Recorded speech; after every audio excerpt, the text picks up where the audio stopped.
Now let's watch Mayor Ronnie Williams' Great People in Garner. This month it features Martha Lyles.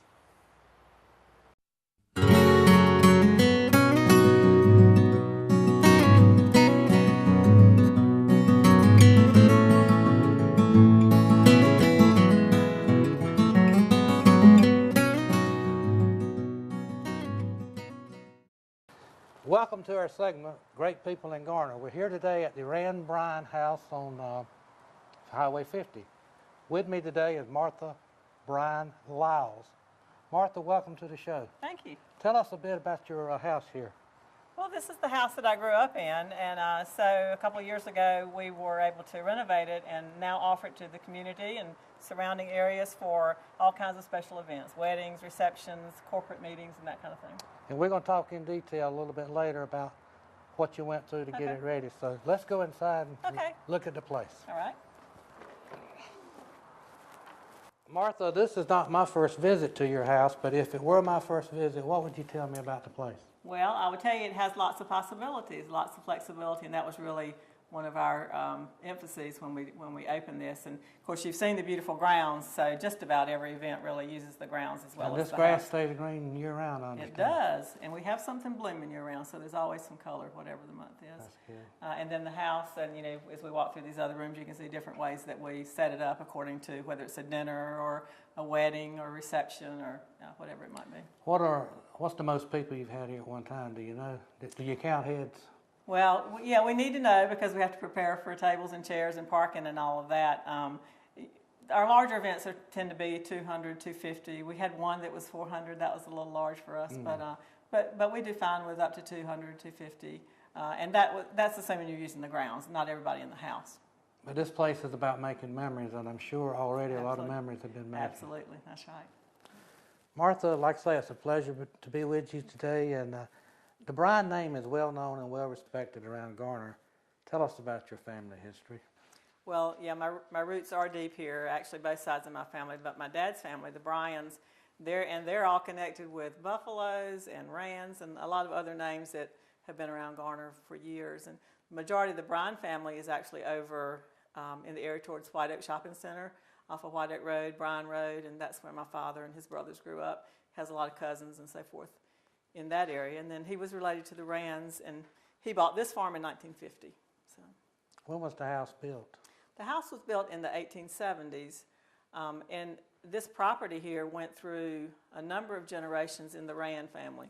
Actually, I'm told that there was about 3,000 acres that was a land grant from the King of England to a Rand in the late 1700s, and then, as I said, it went through several generations of Rands, and my father bought it from Parker Rand in 1950, but the house was built in the 1870s, significant renovations in the 1920s, I believe, and then, of course, our renovation in 2009. Martha, you've given lots of time, energy, and money to fundraising in all sorts of ways around Garner, but you have a particular interest in cancer research. Tell us why. I had my first bout with cancer in 1997, breast cancer, and oddly enough, in 1998 was Garner's first Relay for Life event. And so, of course, that's turned into a huge event for Garner, but the timing was amazing for me because, and several others in town actually who were just finishing treatment and all of that when we started Relay for Life. Actually had it in August that year, and of course since then it's been in the spring. It's just grown and grown. It has. I mean, it means so much to me and to so many people, I think. In a community like Garner where so many people know each other and they come out and they see people that have battled cancer, that are battling cancer, people that have lost loved ones to cancer, and in a community like ours it has a real personal touch to it, and it got me hooked and involved, most of my involvement is through my church, Garner United Methodist Church.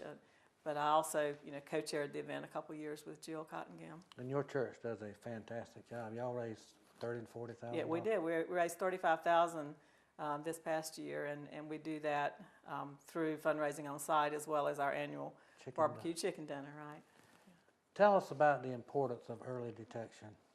Well, it's so important, and what I learned as I got involved in Relay for Life and learned about the things that American Cancer Society does. I realized how some of that money is used. And I think a lot of times we know it's a good cause, but we don't really know what the money goes towards. And the money does go towards lots of technology and test and diagnostic tools that are used in early detection. And specifically for me, breast cancer, of course, mine was found with a mammogram. I wouldn't have known it otherwise. And mammograms were originally founded through research grants through the American Cancer Society, and there's a lot of other stories like that. Of course, this is Breast Cancer Awareness Month, so it's a good time to be talking about that.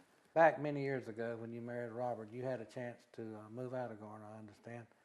What made you stay in Garner? Other than your roots, and that's probably the biggest reason. But Yeah. when you could have moved, why did you stay in Garner? Yeah, well, the funny thing, when I met Robert, my husband, he was from Raleigh, and he actually moved to Garner, and through a mutual friend, he ended up out here, and that's how we met. So all of us Garner people then got him hooked, so he started liking it pretty good himself. But we had a couple of different opportunities after we were married to both had job offers away from Garner, and both times turned those down. And as you said, the roots that I have and that he had also in Wake County were a big part of it. But by that time, we were involved in a lot of things in town, and I was involved in civic things and church things, and he was too, and it was where we wanted to be. So, we made those career decisions feeling that these things were important. You get a lot of credit for doing what you've done with this house, but you obviously have the support of Robert and your daughter Audrey. Absolutely. Talk about that a little bit. Right. Well, it was a long process getting to the point of having the house finished. You had to battle big government, didn't you? Well, yeah. Not Garner. Not Garner, right. But it was a complicated process with the permitting, and so certainly along the way there were a lot of questions about, is this going to be worth it? Are we going to really be able to do what we want to do here? And then, as with many projects, you see that you're going to spend a lot more money than you thought you were going to. And of course, my daughter at that time, was 15 or 16. She certainly didn't know what she wanted to be when, as an adult.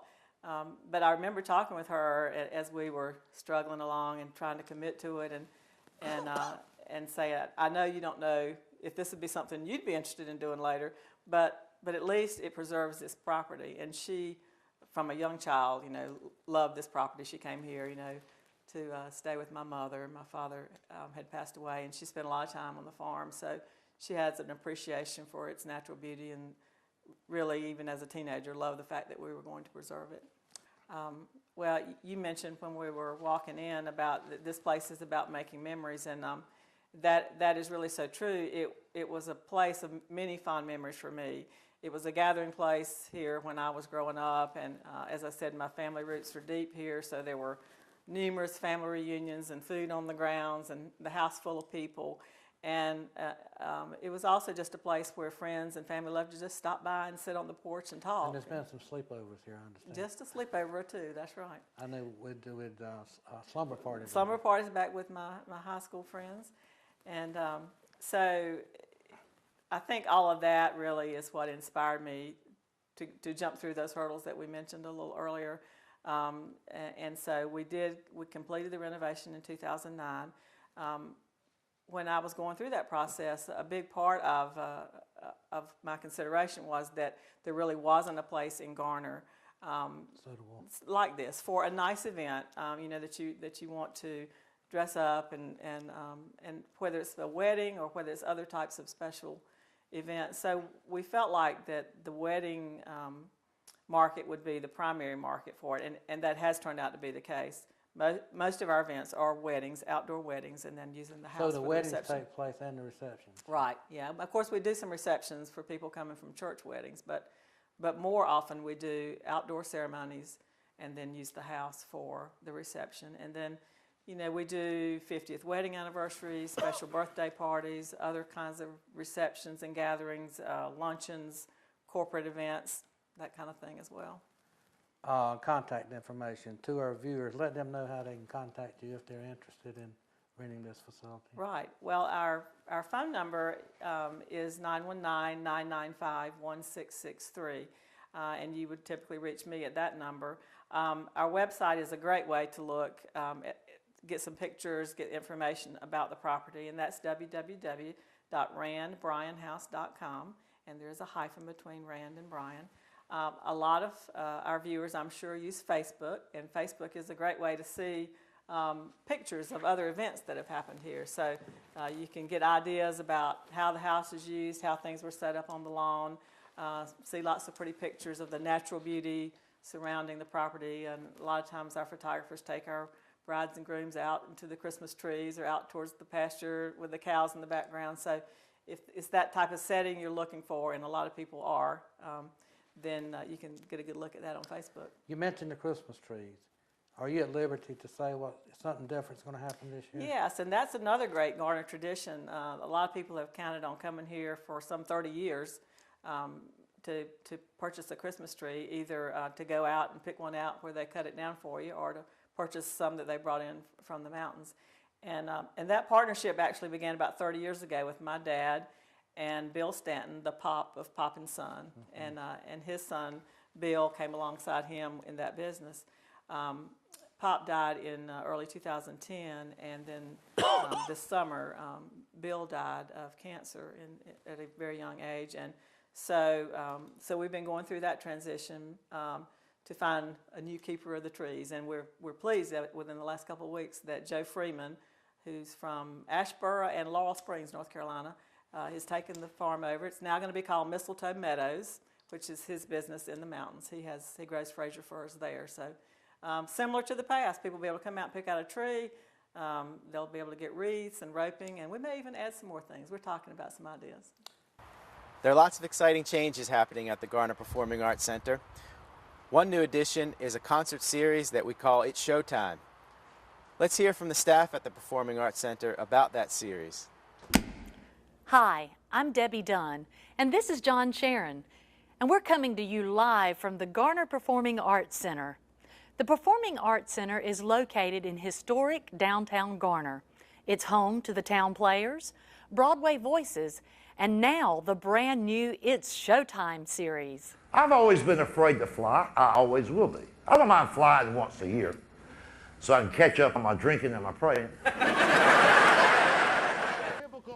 Join us when the funniest man in America takes the Garner Performing Arts stage February 3rd, 2012. For over 2 decades, the unforgettable caricature of veteran comedian James Gregory has tickled America's funny bone with reflections of life from the front porch. Experience the extraordinary. Craig Cargis combines the art of magic with the science of psychology and the power of intuition to create the impression that nothing is impossible. Tables float, minds are read, metal bends, and your imagination is challenged because you won't believe your eyes. On April 13th, we're doubling the excitement. You will be treated to 2 shows in one evening. The first half of the show features the award-winning jazz ensemble John Brown Quintet, specializing in the time-honored bebop and hard bop eras of jazz. The second half of the evening will have you swinging, swaying, and dancing in the aisles with the Groove Shop. They're a 12-piece ensemble of first-rate musicians and singers who enjoy performing a wide variety of musical styles, including Motown, swing, hits from the 70s, 80s, and 90s, and Latin rhythms. Elvis Presley may be the single most important figure in American 20th century popular music. On May 12th, Eddie Miles will pay tribute to the man, the myth, the legend, Elvis Presley. Join us for an unforgettable evening in which Eddie opens the show with a salute to country legends. The second half of the show will be filled with memories of the King. You'll leave feeling 20 years younger. Season tickets are on sale now. You can see all 4 shows for just $70. That includes a complimentary beverage during intermission, and you will have priority seating at the Garner Showcase of Talent on February the 11th. Individual tickets go on sale December the 9th.